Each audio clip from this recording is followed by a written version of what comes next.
نحمده ونصلي على رسوله الكريم أما بعد فأعوذ بالله من الشيطان الرجيم بسم الله الرحمن الرحيم رب اشرح لي صدري ويسر لي أمري واحلل عقدة من لساني يفقه قولي رب زدني علما اللهم فقهنا في الدين اللهم إنا نسألك علما نافعا ورزقا طيبا وعملا متقبلا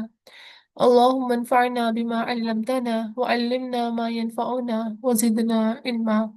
اللهم بارك لنا في أوقاتنا اللهم يا مقلب القلوب ثبت قلوبنا على دينك اللهم يا مصرف القلوب صرف قلوبنا على طاعتك.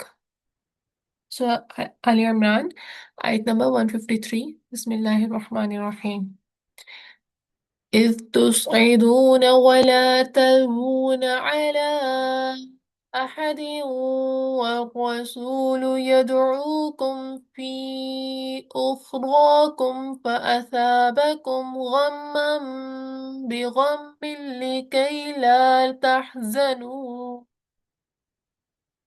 فأثابكم غما بغم لكي لا تحزنوا على ما فاتكم ولا ما أصابكم والله خبير بما تعملون. ترجمہ: اس جب تسعدون تم چڑھے جا رہے تھے، ولا اور نہ، تلبون تم مڑ کر دیکھتے تھے، علی احد کسی ایک کو، ورسول اور رسول یدعوکم بلا رہے تھے تمہیں،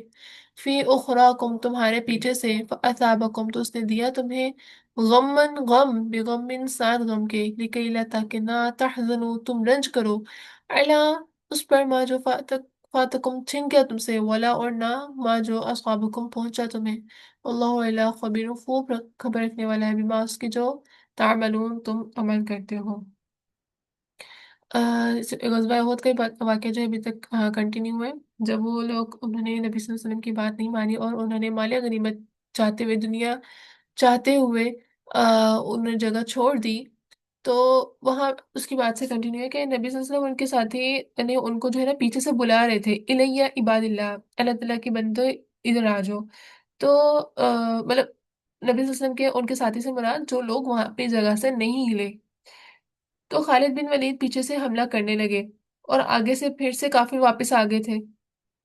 تو افراتفری کا اتنا عالم تھا کہ پہاڑ کے اوپر جان بچانے کے لیے لوگ بھاگ رہے تھے، جبکہ نبی پیچھے سے پکار رہے تھے ان کو، تو انہوں نے نبی صلی اللہ علیہ وسلم کو غم دیا، ان کی بات نہیں مانی، تو پھر ان کو ایک اور غم ملا، کون سا؟ شکست کا غم، ساتھ غم کے، پھر نبی صلی اللہ علیہ وسلم کی افواہ کا بھی غم آ گیا، پھر صحابہ کی افوات کا مطلب وہ بہت زیادہ صحابہ شہید ہوئے، پھر اور غم، مطلب غم کے ساتھ اتنے غم آ گئے ان کے اوپر، پھر اتنا شدید غم میں ڈالا کہ تمہارے اندر غم کا احساس ختم کیا چلا جائے، کیونکہ انسان جب غم سہ سہ کے ہے نا انسان عادی ہو جاتا ہے اس چیز کا، پھر اتنا زیادہ اثر نہیں کرتا۔ جب اللہ تعالیٰ کسی سے اپنا کام لینا چاہتے ہیں نا، تو اسی طرح اللہ تعالیٰ اس کو بہت مضبوط کرتے ہیں۔ آ، جیسے نبی کریم صلی اللہ علیہ وسلم کی اگر اگزامپل لینا ان کے بچپن کی، وہ بھی پیدا بھی نہیں ہوئے تھے، ان کے والد اس دنیا سے چلے گئے، 6 ماہ کے تھے ان کی والدہ چلے گئی، 6 ماہ کا بچہ کتنا ہوتا ہے، پھر ان کے دادا ابو وہ چلے گئے، پھر اس کے بعد ان کے جو ساتھ دینے والے ان کے چچا تھے وہ چلے گئے، اور پھر اپنے ان کے دشمن ہو گئے، جسٹ امیجن کہ وہ جیسے وہ اکیلے ہوتے چلے گئے۔